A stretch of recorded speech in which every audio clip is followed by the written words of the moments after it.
We are live. Good evening. I welcome you all to this 106th podcast of Gyan Pravah podcast series, a unique initiative of our Foxy president, Dr. Sunita Tandulwadkar. Today, this our guest is Shalini Khanna ji. She is the chairperson of Skill Council for Persons with Disabilities.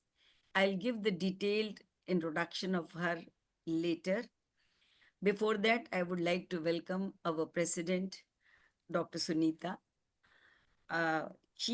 It's my proud privilege and absolute honor to welcome her, such a personality whose name resonates with excellence, innovation, and tireless dedication in the field of health. Madam, you work not just with your mind, but with your heart. And in your heart, we all know lives love and compassion for everyone, for women health, for women, for chairpersons, for all Foxians. You are there with us. Your Dr. Sunita's presidency marks an era, one of innovation, inclusion, and inspiration. These are the qualities. She's a pioneer of many fields, may it be a endoscopy, may it be a reproductive medicine, and may it be a stem cell, and even now she is working for the regenerative medicine also. Under her leadership, Foxy is taking every day a new initiative, and that is only possible with her working day and night for this. She's known for her unwavering commitment, magnetic charisma, her ability to turn the challenges into opportunity. Madam, we are all obliged from our heart, grateful that you have given us these opportunities. We could not have imagined in our life that we can do podcast. We have been doing webinars, we have been doing physical CMEs, but really, it's a wonderful opportunity and many more opportunities you are giving throughout. So, would you like to bless us for few words, or before that, I introduce Shalini No, ji also? whatever you say, no worry. But most important thing, Kiran, is thank you so much for your kind words. But all my committee chairperson,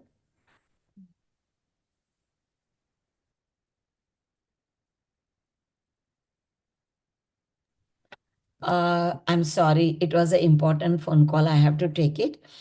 Uh, very important, Shalini ji, my committee chairpersons, they are dynamic. And this idea of having the podcast, I felt I'm doing a favor to them. I'm making them evolve as a leader, taking everyday different podcasts. But believe me, 100 days over, and I am meeting the great personality every day evening at 8 p.m. And I think more than my committee chairperson, I have evolved as a person. I learn a lot from every individual of different backgrounds. And it's a great to interact with them. They are from academic, non academic fields, they are achievers in their own style. And thank you for always taking out the faculty, one of the best faculty for your podcast. And I'm grateful to all of you. You all are making my Foxy presidency rocking. Thank you so much. Thank Thank you, you. madam. It's And our pleasure Shalini and ji, pride. thank you so much for coming on a Foxy platform and being with us. Yes, Kiran, you can introduce Shalini ji. Yeah, yes. Shalini Khanna ji is a founder, director, NAB, a National Association for Blind, India Center for Blind Women and Disability Studies, New Delhi, 2002. Bonus She minute is पहले. empowering visually impaired women through education, employment, and self reliance. She's Hmm. chairperson, Skill Council for Persons with Disability, SCPWD, since September 2023. 23 years of her impactful work in disability, rehabilitation, research, and empowerment has focused, especially, all has been focused on blind women. She has she has done post graduation in English literature. She's masters in industrial relations and personal management, and she's a certified rehabilitation professional for the visually impaired. Her achievements through NAB Center is she has supported more than 4,000 blind women in higher education and employment, reached over 23,000 individuals by training, awareness, and outreach. And she has introduced two international training programs for the visually impaired women in India. We'll talk about those in detail. She's consultant and panelist on POSH, which is Prevention of Sexual Harassment, committees in corporates and NGOs. Her many awards and recognition is already there, and few of them, she's amongst top 75 women transforming India to 2021 by Niti Aayog and Women Entrepreneurship Platform. She was awarded among top 50 hospitality award by Council NAST for the innovative Blind Bake Cafe. Rashtriya Prerna Doot Award 2021 by Ministry of Social Justice and DEPWD and Shri Sai Baba Foundation. Chiranji Lal Dhanuka Memorial Award 2021 by Lions Club New Delhi for excellence in humanitarian services. She has been widely covered by media, national and international, both platform for championship for the cause of blind women. Thank you. So, Thank you for Shalini ji, you are welcome here. We introduction. are, Madam has already said, it's really a truly our honor that you are with us. Your work has touched thousands of lives, and we are excited to hear your journey in your own words. Thank you so much, Shalini Jain. It's so wonderful to meet you.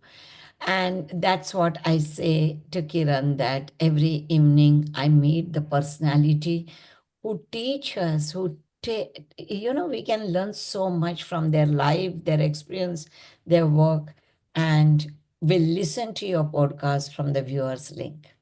Thank you. Thank you, madam. Thank you. Thank you, first of all, Dr. Sunita, Dr. Kiran, for inviting me over for this amazing podcast platform, which I know is very, very important. We have been working with gynecologists now for some time and the breast cancer doctors and surgeons. And we know how much this platform matters for not only doctors, but for many people who are influenced greatly by your work. And thank you for that very elaborate introduction. And I thank all those thousands of people who have let us touch their lives. Otherwise, it's not easy these days to interfere or impact a single person. So, yes, it's a journey. We started the center in 2020, in 2002, around 23 years back. And that was a result of a study, a research work called Status of Blind Women in India. And very strangely, it till date survives as the only study where we got to know from a sample size of about 500 blind women across the country what status they were in. And in 2002, it was a very, very dismal state. We saw blind women huddled in the corners of their house and never, ever shown the light outside the house because the parents were not very keen and they felt stigmatized to showcase to their neighbors that they have a daughter and that too blind. So, many years back, it was telling a lot on their karmas, according to themselves. And I guess even right now in some rural regions of this country, having a blind daughter is more a stigma than a fact of life, which you have to do something about. And there were absolutely no vocational trainings at that time. And those girls who had done their schooling were also sitting at home and rereading their 12th class ka books in Braille and 10th class ka books because they didn't know what better to do with themselves. So we realized a big lesson that their lives have to be changed. And National Association for the Blind India is a big body, of course, and from Maharashtra, from Mumbai. And they asked me if I could start something like that because I was the key coordinator for the research. As my background is of market research, I was a qualitative researcher. And Yeah, I just, I just want to, yeah, interrupt it's okay. you here for a second and just wanted to know. That's okay. I Yeah. mean, what was the moment and what happened Bye, at dear that? all. Bye. Thank you, madam. Thank you, madam, for being with us. What happened, like, from a qualitative and very successful researcher, you're totally changed your, Yes. I mean, this is a difficult I life. know.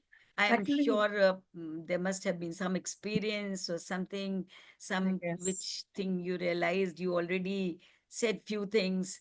So, I what will were, share. I mean, what was the calling actually? Actually, I was very young. I was 25 when I was still a market researcher, and I did my master's in industrial relations and personal management, as you read out. And after that, I wanted to work in an HR unit. But at that time, in 2002, there were not many defined HR units in corporates. In fact, Delhi didn't have much of corporate. So I didn't want to sit in the admin, which was doubling up for HR.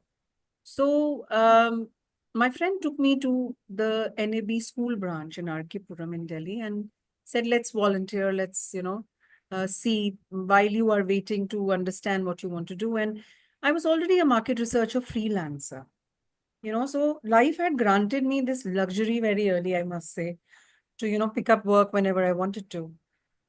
So I happened to just be in the blind school, as we call it. It was an integrated blind school where the children would go to mainstream schools after preparing themselves with braille and basic mobility. They would be admitted into the mainstream schools like DPS, St. Mary's, Sardar Patel. So about 200 students would go every morning to these very, very modern, smart public schools and then would come back to stay in the hostel and also get remedial classes because, to bring them up to the level of the mainstream children, they had to be worked doubly with. And there were more teachers at the premise of NAB to help them out with their studies. And then they would go back to the hostel where 13 very uneducated workers were there who were doing everything for them. And the relationship between the children and the workers was not um, something which was complementary to their studies in modern public schools. So I could see those conflicts every day and this lack of understanding. And I realized the best HR practice is this place. So why don't I, you know, apply my time here? And I started volunteering almost every day when I was not traveling for research. I volunteered every day in that school for 6 months. And I expressed my liking to work for them more. And the director offered me to work for reforms for the hostel. I just read through something about you in little bit that you started the center with one employee and the building was also very Yes, crumbling and yes, I mean it absolutely. must have been a uh, very Yes, struggling absolutely. period. And how did you thought that you can empower these women? I mean, Without some. Almighty's grace, nothing is possible. Now, after 23 years, I can just say that. But yes, at that time, they offered me to start the center after the research, and it was a dilapidated building. The owners had died and they had left the building donated to NAV India.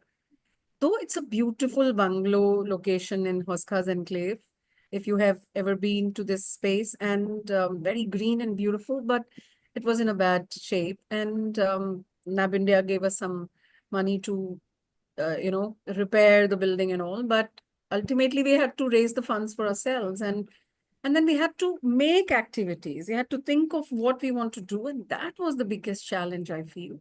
And there were no trained people to bring vocational training for blind people at that time. So yeah, I started it with one person who was I who was mean, given to us how by the owners. She was their initial maid. She was their fight maid. must have been very. And yes, you know, that maid became my one companion in starting the place. She's still there. Oh, After 23 years, she's still there. She's 74 now. And she was an amazing mentor for me and taught me to keep working hard without waiting for results. And yes, slowly, very slowly, we started bringing computer training, and then packaging training, handicraft by the blind, because we had to think of both educated and uneducated blind women. You know, our country tops the world in the numbers of blind women or blind men. We are the blind capital of the world. And so there were so many sitting out there. They had not been able to reach schools till date. Till date, we keep getting raw girls in North India from rural background who have not been able to go to school because there are not enough schools for blind girls in India as yet, you know, residential. Because if they are not residential schools, the girls find it a problem to travel every day. They're not taught to move around. yeah, you So must who's have felt many resistance and even the yes. disbelief in your work and the possibilities. Oh, don't ask. I started working with some volunteers from the colony around, and the volunteers, after some time, they just disappeared. They were women of repute, principals, retired principals, or wives of retired IS officials, and they said that what badi batein kar rahi ho? Do you think these blind girls are going to work? They can work in some office or something? You're wasting our time. It broke my heart totally. After 6 months, I felt, where am I going to get trainers? Yeah. And a girl passed out from our first batch. She opined that she wanted to work with us, and I was very happy. And Karuna is right now our program operations head in the center, and she was also very helpful in bringing up the whole center with me. And slowly, with bringing so many trainings, it was also a challenge how to mobilize the right kind of students, you know, trainees. Yeah. And initially, we had to make them aware. Why would we want you to, you know, learn computers, or why would we want you to learn this packaging course? Where are you going to go from here? So that was a huge challenge. It came year by year. Some new training we brought, and we started with 9 girls. We have a wait list of 100 students right now at any given point in time, because we are supposed to be the only center for blind women in the country. We're not very proud of this fact, but it's a fact. It's unfortunate. Yes, absolutely. Yeah, but yes, the fact is that if that's what I was feeling, ki, like in spite of so many challenges, in spite of, as you said yourself, there was a disbelief in your volunteers itself that something can be done. Still, you have supported 4,000 blind As women I say, the reached, Almighty's grace. and reached almost 25,000 people. Mm. So, any particular story of anything, somebody would you like to share which has deeply Yes, moved sure. you? Absolutely. I mean, the The girl transformation. the girl in my first batch of packaging, um, we trained them very well, and then 2 girls. And we were wondering where will they work, because the factories at that time who would be taking disabled people would be taking only disabled men and not women, because their security was a big question mark, you know, for the Yeah. factories. And we somehow convinced Balloons, I remember, was the first factory at that time in North India who was invested into taking disabled people. And we tried to convince them. They said, how are they going to travel from Hoskas to Gurgaon, Udyog Bihar? And we said we have trained them in traveling. Not only that, we have trained them in self-defense to take care of themselves. And they agreed and they accepted and they took up these girls. And one of those girls, she was so hardworking that while she was working in the factory, and you have to stand 8 hours in a factory to work, you are not given any seat to sit. While doing that, on her way back, she would study for her graduation because she had done some open schooling, 11th and 12th. And after 2 years, 2.5 years, she cleared out her graduation through correspondence and then applied for a teaching job in Vidyalaya in a village in Bihar because she was from that village in Bihar. And she got that job after some months. And right now she's working as a senior educator in that school in the village, married to another blind educator, has children, is able to independently bring them up. This I'm talking about a totally uneducated girl from Buxar, Kagaon. And there are so many stories of girls who have been trained on computer-based trainings, and the breast cancer detection training has given us so many stories, totally, because we are the only ones in India. And there are girls who have lost sight when they were studying nursing, something like that. So we trained her into breast cancer detection, and she's so happy.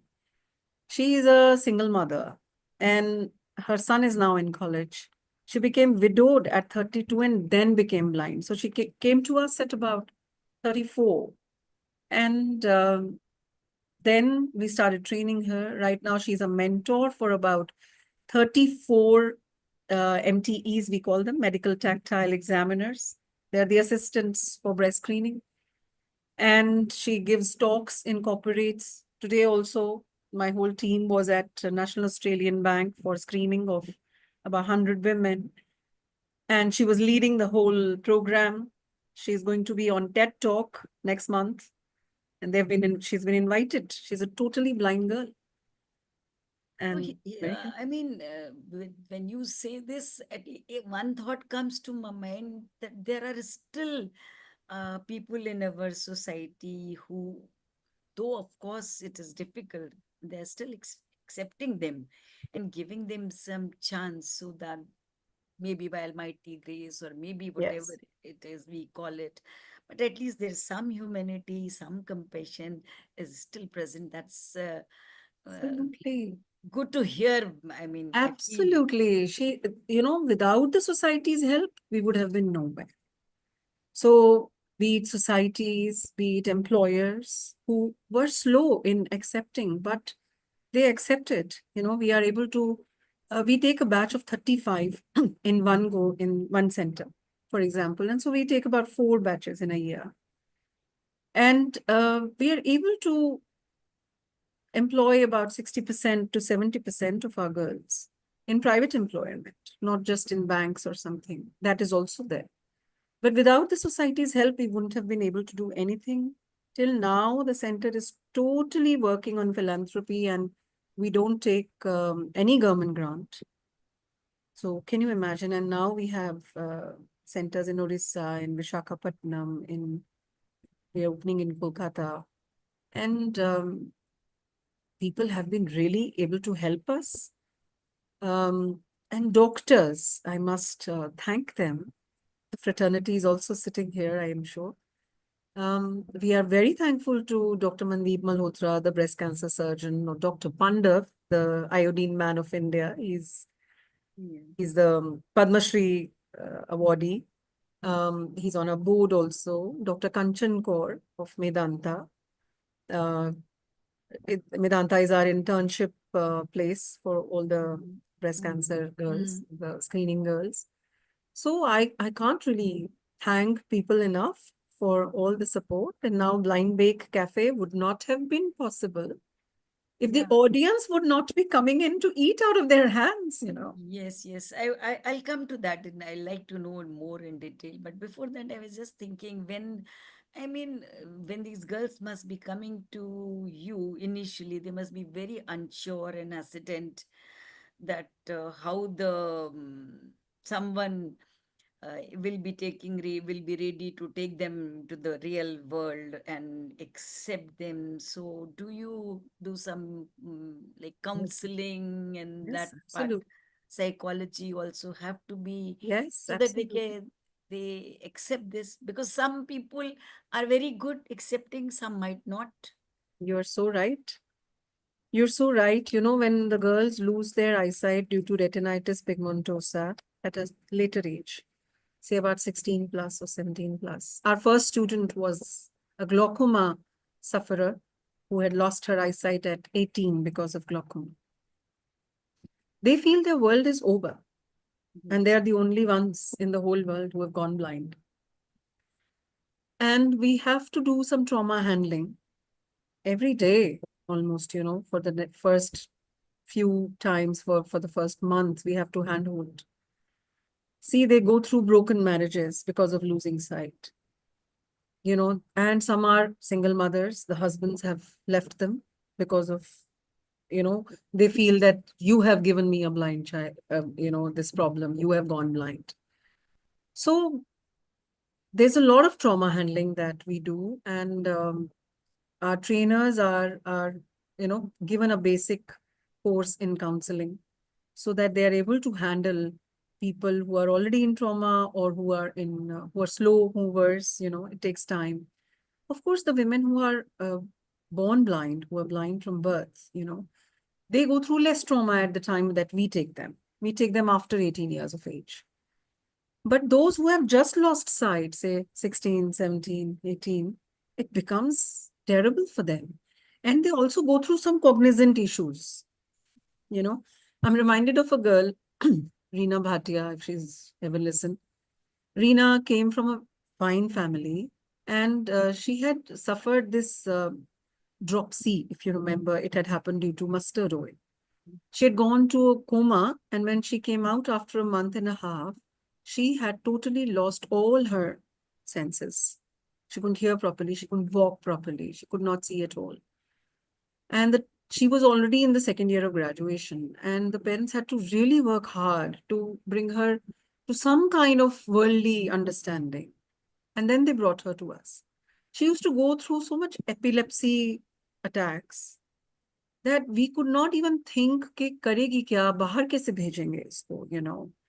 And there was a problem in her walking also, but the girl had so much strength that once you hold their hand and show them that we're going to give you a better world if you will help me, you will have to take those steps. Trainings are given to everyone, but not everybody is a rising star, you know. Some of them are amazing. She went on to complete her graduation, do a CA. She's working in Ernst and Young right now. Wow. Yes, absolutely. So yes, she was very interested for yoga and meditation. So we have these workshops in the center. And she says it helped her a lot to center herself and to focus herself. So, you know, we can only train students, we can groom them, we teach them how to make your hair, how to apply a lipstick. Born blind women can't see anything. So they don't know how the sighted people groom themselves up. And we have to send them to an employer. We have to teach them how to tie a sari, how to match their clothes. And grooming is the most difficult part. Yes, I mean, personally speaking, even I feel that how it is possible. I mean, it's really to imagine that, to visualize that training part is also a very, It's very tough. very That's tough. why India didn't have trainers from the Yeah. beginning. And now, when I have gone to some countries to bring trainings, or we've been invited to give a talk or whatever, we also realize that not many countries in the world also do that. The problem is that we have such high numbers of blind women. You know, in the other countries, they allow them to sit at home for long because they're getting pensions enough from the government. But in this country, the numbers are so high that the government can't be providing for everyone. And so they have to come in on their feet. And you will be surprised to know the best entrepreneurs amongst the visually impaired are from India. Yes, absolutely. Very challenging, but very uh, hard, I mean, self-satisfying job and very compassionate work you are doing. I'm really congratulate you for that. Thank you. So, yes, I wanted to you to highlight those that you're pioneering international programs and which you have was talking about the Blind Bake Cafe. How would you like to elaborate? How Yes, did you the thought came? How did you plan for it, and what yes. was its journey itself? Because this is a very important program. Yes. Before Blind Bake, I would like to talk about a program called Talking Hands. Uh, we we got it from Japan, and Talking Hands is a pain relieving therapy course and entrepreneur program where the Japanese people looked for, they approached the government National Institute in Dehradun, and then the National Institute told us to travel and get those trainings from there. We were amazed to see how every blind student in Japan goes through science training in 12th and 11th class. Yes, they have chemistry labs, biology labs, where they have indigenous ways to teach blind people, all the chemistry experiments or the biology exposures. That was such a big eye opener for me. And the whole of Japan or even China, they have courses and jobs earmarked for the blind people by the government. I'm sure you would know that they follow an Oriental health kind of techniques, They really are invested into meridian Mm. therapy, where they bring the body's energy in the center, and they are into acupuncture and moxibustion and a shiatsu massage. And that's only meant for blind people, those countries. And those jobs are mostly only for blind. So we also got to know all that, and we brought the trainers here, and we got our people trained. We started this program in Ahmedabad, in Dehradun, in National Institute. And those therapists are amazing. Some of them have worked in corporates, in their health centers. Some of them work in hotels, ITC, and all that. And then we were fortunate enough in 2017, Germany, Dr. Frank uh, had Hoffman, Dr. Frank Hoffman had approached us through another agency to do these early breast screenings by blind women. When we heard, we were very dazzled, absolutely amazed, but we felt can be done. And so we went to see their trainings. Our trainers were trained in Germany for 40 days each. There were certain kind of trainers that were required. And then we brought the training to India. And it took us a long time to convince the blind women that they could do this, and then to convince some doctors that this is a viable way to do it. Now we are very happy that the Health Council has given us a certificate for this training, and it's called Assistant Breast Screeners. That also is working very well. We are in 4 government hospitals in Gurgaon. We do camps throughout the rural country where, ultrasounds and mammography cannot reach the rural women, but the breast cancer is definitely there. In fact, we find high incidences of breast cancer. Yes, and breast cancer screening is a very, very important tool for early detection. Absolutely. Even, So, I mean, doctors also, we yeah. accept it as a first screening tool. Yeah, So but that at is the a, same time, we all know that many women don't reach mammography, you yes. know, and you would know that India has the most number of deaths due to breast cancer. Yes. It's actually, it is even worse than cervical cancer in women because, there is a vaccine for cervical cancer, but there is no prevention for breast cancer unless you keep getting early detection done. And so we have been accepted now that these MTEs are the bridge between common women and the breast cancer surgeon, where they can give them very detailed breast screenings, and we would appeal to your doctors sitting here that please get to know more, and so that these girls can work with some good gynecologists also. And we do rural camps all the time. My team is just back from Barabanki after 800 screenings. They're in Hyderabad right now. And most work happens through CSR right now, where we generate the grant to go for health camps. And we tell the women who have some abnormality to go for ultrasound in that particular centered area, so that the ultrasound is able to find out, because otherwise these blind girls find out the first stage of breast cancer. That's the 0.5 centimeter of abnormality, and machines are not able to always find that. That's So great. That's yeah, really so great. when they are able to tell the doctor that in this quadrant, this much size of abnormality is found, they're able to help the patients to, get themselves ultrasound in some central spaces. So yeah, that was, I think it's a wonderful, dignified way of bringing the blind women into the mainstream. And then the blind bake is the recent one. In 2021, it was COVID time. We were still trying to get out of it, and the programs had totally gone down because blind women cannot travel till someone touches them and shows them the door. And COVID time was all against touch. Yes. So most of their programs had shut down, trainers had to go back, but our girls were left in the hostel. And right from the day one, we have been teaching every blind girl to cook for herself, because we knew from our researches that food is the main problem they're dependent. They don't know how to cook. Nobody teaches them. Mothers are so scared. Yes. The fire kaise experience कराऊंगी.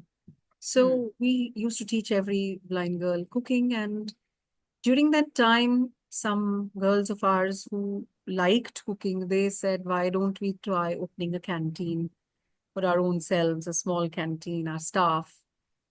And we gave them a little space, and they started, and we saw the success. We saw how they were keen. Every morning she would dial everybody and say, this is our menu today, order.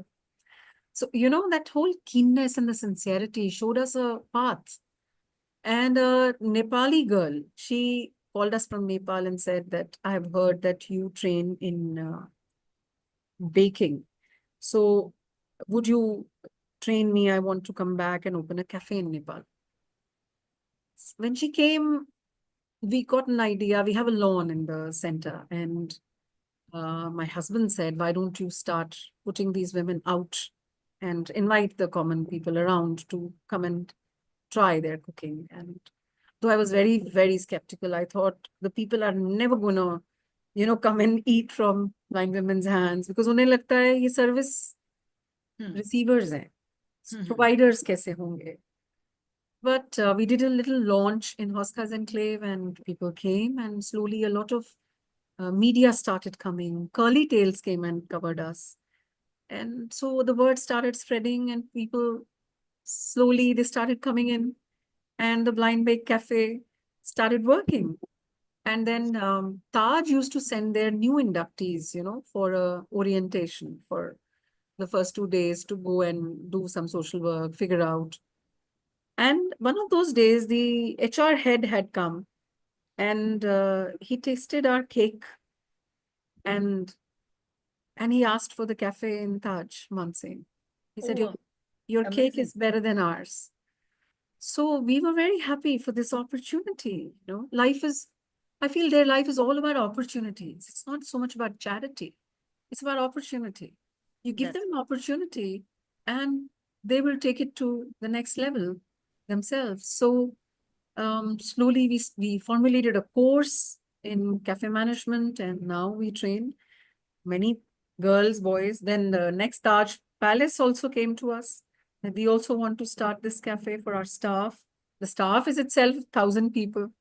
So we opened a cafe there also. And then now TCS said that they would like to open their doors to have a blind bake cafe in their food court, where 14,000 people work in Mumbai, in Thane. And we're preparing for that now.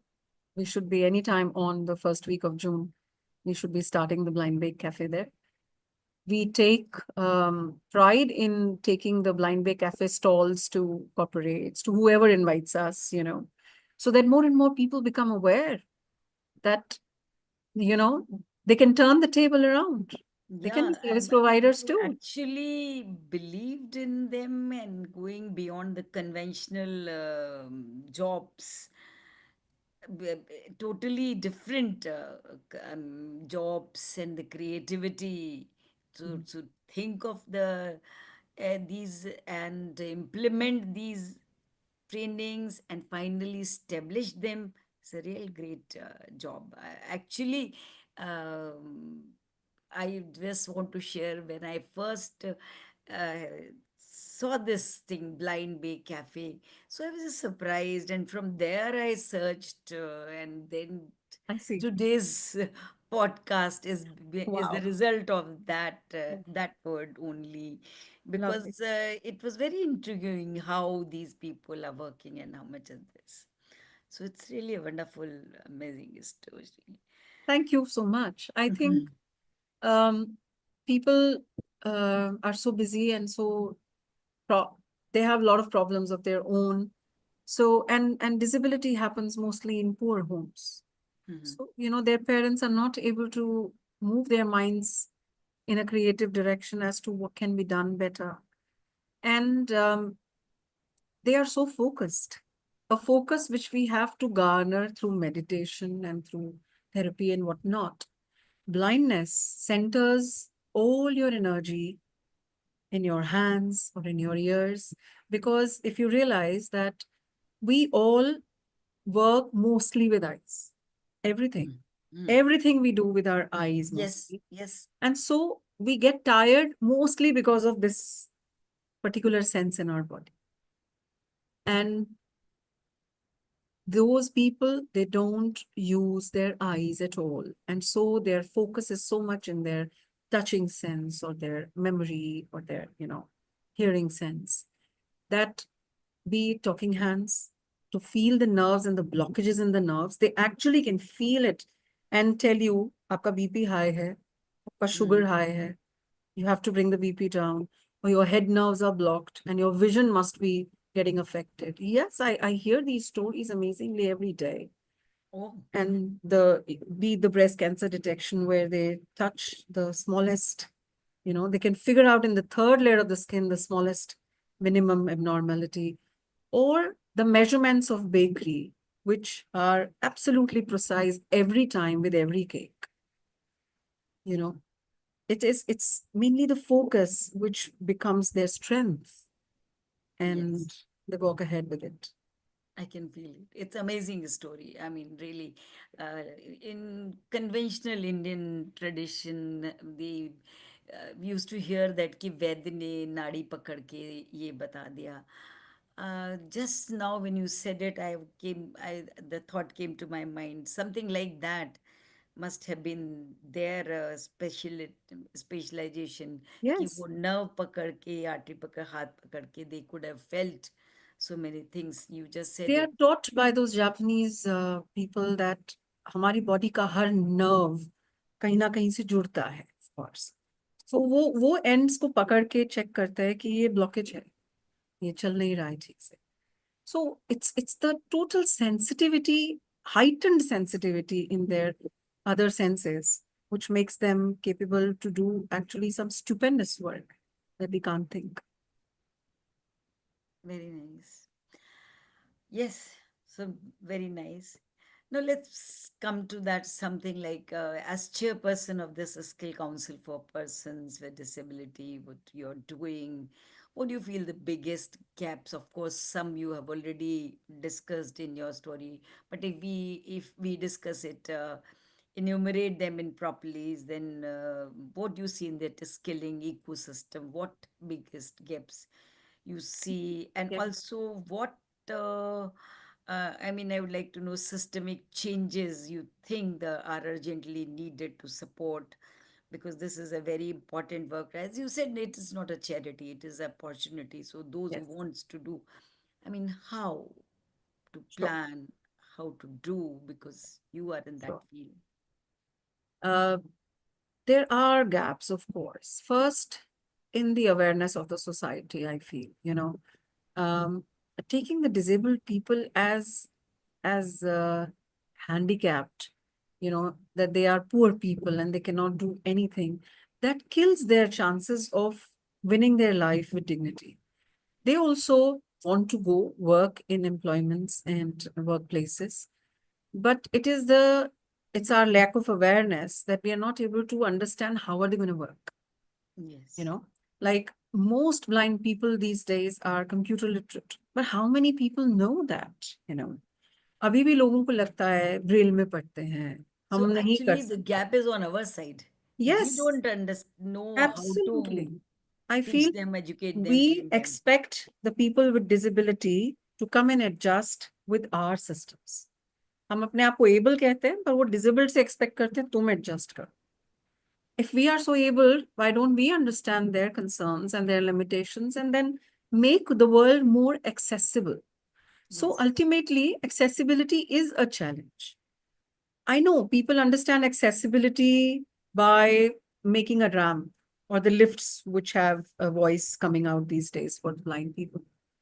But accessibility is also a lot of digital accessibility.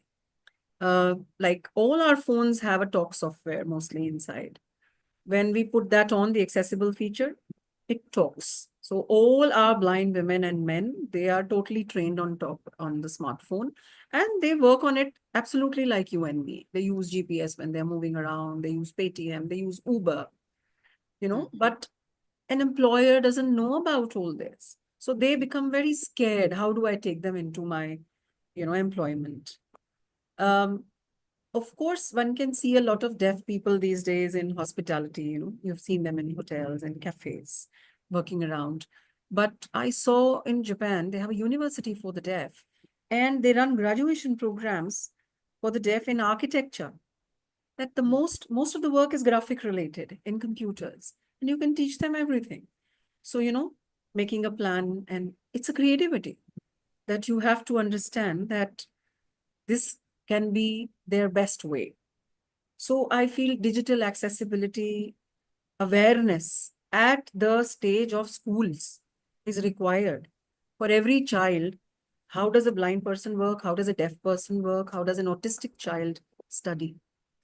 Because even if the authorities take up people in employment, the biggest challenges what we face are PG owners don't give their space for the blind girls to stay if they find work nearby.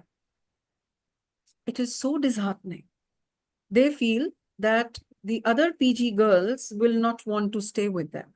They will feel these blind girls are very, very dependent and then I'll have to work for them. I feel that lack of sensitization in the common public is is very, very difficult. And I feel that the sight is very blinding. हमको जो दिखता है हम वही विश्वास करते हैं. But so What the an sight is important, what an very blind, important statement. The sight is the most very blind. very important This is thing. my experience of 23 years. And this, I can feel it. I mean, the things which you are saying, uh, to be honest, I think most of us, even doctors, don't know. So this Yeah, is a very important absolutely. awakening and Yes, the realization to us also that yes. how to Yes, I treat feel and how. doctors are the first point of contact for any person going through any physical problem. And yes, as you said, see lack of awareness amongst doctors also in our country. So we So I have feel to. there has to be some kind of a national program on awareness for common public, for all employers, for doctors, for architects, everybody, to understand how does a person with disability work ultimately. Where does he go for schooling? So our government has launched inclusion, where no child can be denied admission in a school, be it a PWD child. But still, we hear so many stories all the time that four urban towns are not the whole of India. There are so Mm. many tier two cities where the Yes. principals and the teachers don't know how to work with the child. So they just totally say a no. And how Actually, many people their can problem is they don't understand, as you said yes, very rightly. absolutely. So, and autistic children are increasing by the number in the country or in the world. So, I feel an awareness has to come at the level of the syllabi, the curriculums for the teachers, the curriculum of civil services, the curriculums of doctors, curriculums of everybody, the building contractors, how to build accessibility, how to make buildings which are ready for everyone. You know, हमारे घर में लोग old हो जाते हैं तो बाहर निकलना बंद कर देते हैं. And when you go abroad, you see so many old people just roaming around, walking around so healthy because the world, the nations are accessible. You know, there are ramps everywhere, there are lifts everywhere. And in our country, yesterday I saw an old lady fall down in a restaurant because the threshold was there this high, you know, like a step up. Now, in the old age, of course, your balance goes imbalanced, taking one stair. Why do you need to make it? So I always feel the builders need to be made aware that, you know, what is accessibility. So I feel this awareness has to be taken up by every level of work and employment and education. And that is when we will start giving dignity to every human being around us, because they have a right to life of dignity, equality, and opportunity. Very So right. I feel these gaps can be filled by our open mindset. Yes. That is what needs to open up, that I'm ready to give work to anybody who is able to do it, irrespective of gender or disability or, you know, anything. And I know India has started this journey of, you know, bringing equality on the table and total inclusion, but it will take some years for the normal public to understand the meaning of it and to accept diversity into their own households also. You know, if I have a child tomorrow who's born blind, of course my world is shattered, or born deaf, or, you know, born with a disability. I feel इससे अच्छा तो होता ही नहीं. That's the common thinking. I feel that has to change. Yes. Once I have a diverse child, I should know where to go, how to educate, what is the future of this child, and be as happy as any mother. Yes. Yes. Yes. Yes. I understand completely and agree with your points and gaps which you have elaborated. Considering, I mean, would like to hear, and I think I'm sure the audience must be so much touched that they would also love to hear so many stories, but considering the value of time Yes, I also, understand. let's do some quick reflections, I would say, uh, few, so that we can do few small, short and rapid So points cover. Like one habit that keeps you grounded for this. one habit that keeps me grounded is listening As to others. to for them, working for them, because I told you I Absolutely. felt so many challenges. Now you realize, but what has been there constantly, that thing which has kept you grounded and attached to this, and still the same Because feelings are there. when you work for somebody, 2 steps, they work for themselves 7 steps. And when they're able to achieve a result, you feel miracle, That's right. you know. So that keeps us uh, all going. My oldest employee is there for 22 years, and many employees are there for 15 years. So I guess, you know, that's everybody feels motivated. yes, a moment of doubt that turned into strength in your journey. A moment of doubt that the volunteers had, you know, had, that what can these blind girls do? And our work is all going to the waste. I think that day I had a determination that I have to prove to the world that your work will not go waste. Yes, very correct. And although you have said it, but in one line, if you want to give this message about the one thing that the world needs to understand about these blind women in one That line or it's caption. not charity, it's opportunity. Yeah. Create more opportunities for the world to participate. And what about your proudest moment so far about this? My proudest moment, the Condé Nast Award to Blind Bake. I mean, the ace five-star chefs in the country were standing up, giving a standing ovation when our film was going on, and they were amazed to see blind people can be chefs and they can be working in restaurants and cafes. Yes, my proud moment was to take that award of 75 women transforming India by Niti Aayog being accepted and being acknowledged. At that time, it was more for this Discovering Ants, the breast cancer detection program. And I was totally floored and grounded. And it's always a proud moment when people like you approach us to come and talk to you. So, as a legacy or as a closing, what message would you like to leave for young change makers, especially women who want to make a difference? What would you like to say? We must always remember change is the only constant, and the youth is the only beacon who brings in change. So, after 10 years, we will be living in the world that the youth and the young change makers create for us. And we are all looking forward to the new India that comes out of creativity, equality, and inclusion. Very good. Thank you, Mrs. Shalini. Really, I mean, this is a very inspiring work you are doing, and you have shared with us, and you have also shown that one person can can start a revolution, I would say, quite revolution. And that inclusion, what you said, when done with compassion, can truly change uh, lives, lives of anyone.